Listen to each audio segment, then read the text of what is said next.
Welcome back to another video vlog. ഇന്ന് ഈ വീഡിയോയിൽ നാം പറയാൻ പോകുന്നത് മറ്റൊന്നല്ല, നമ്മിൽ പലരും പലപ്പോഴും നേരിടുന്ന ഒരു വിഷയമാണ് അസഹ്യമായിട്ടുള്ള ഒരു തലചൊറിച്ചിൽ. എന്താണിതിൻ്റെ കാരണമെന്നും ഇതിനുള്ള പ്രതിവിധിയുമാണ് ഈ കുറഞ്ഞ സമയത്തെ വീഡിയോയിൽ നിങ്ങളുമായി ഡിസ്കസ് ചെയ്യുന്നത്. അതിനു മുമ്പ് ഈ യൂട്യൂബ് ചാനൽ ഇതുവരെയായിട്ടും നിങ്ങൾ സബ്സ്ക്രൈബ് ചെയ്തില്ലെങ്കിൽ ഇപ്പോൾ തന്നെ ചാനൽ സബ്സ്ക്രൈബ് ചെയ്യാൻ മറക്കല്ലേ.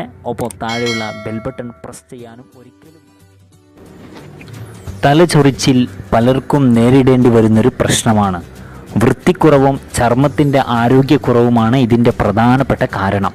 മുടി നല്ല രീതിയിൽ സംരക്ഷിച്ചാൽ ഒരു പരിധിവരെ ഇത് കുറക്കാൻ ആർക്കും സാധിക്കും. ഇടയ്ക്കിടെ തണുത്ത വെള്ളത്തിൽ മുടി കഴുകുന്നത് ചൊറിച്ചിൽ കുറയും. തലയിലുണ്ടാകുന്ന ചുവപ്പ് നിറമാണ് ഇതിൻ്റെ പ്രധാനപ്പെട്ട ലക്ഷണം. ദോഷങ്ങൾ ഒന്നുമില്ലാതെ ചൊറിച്ചിലിന് പരിഹാരം വീട്ടിൽ തന്നെ ചെയ്യാവുന്നതാണ്.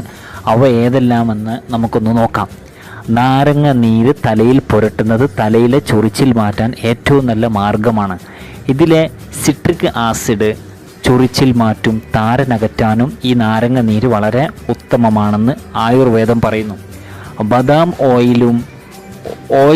ഒലീവ് ഓയിലിനും തുല്യ അളവിൽ മിക്സ് ചെയ്ത് തലയോട്ടിയിൽ തേച്ച് പിടിപ്പിക്കുക. തലയിലെ ചൊറിച്ചിൽ മാറ്റുന്നതിനും മുടി കട്ടി കൂടാനും സഹായിക്കും. തലയിലെ ചൊറിച്ചിൽ മാറ്റുന്നതിനും മുടിക്ക് പോഷണം നൽകുന്നതിനും ഏറ്റവും ഉത്തമമാണ് വെളിച്ചെണ്ണ തലയിൽ മസാജ് ചെയ്ത് പിടിപ്പിക്കുക. തലയിലെ ചൊറിച്ചിൽ നിന്ന് വേഗത്തിൽ മുക്തി ലഭിക്കുന്നതിനുള്ള പരിഹാര മാർഗമാണ് വിനാഗിരി. അല്പം വിനാഗിരിയിൽ ചുടുവെള്ളം ചേർത്ത് മുടി നന്നായി കഴുകുക. തീർച്ചയായിട്ടും നല്ലൊരു റിസൾട്ട് തന്നെ നിങ്ങൾക്ക് പ്രതീക്ഷിക്കാവുന്നതാണ്. അതുണ്ടാവട്ടെ എന്ന് പ്രാർത്ഥിച്ചുകൊണ്ട്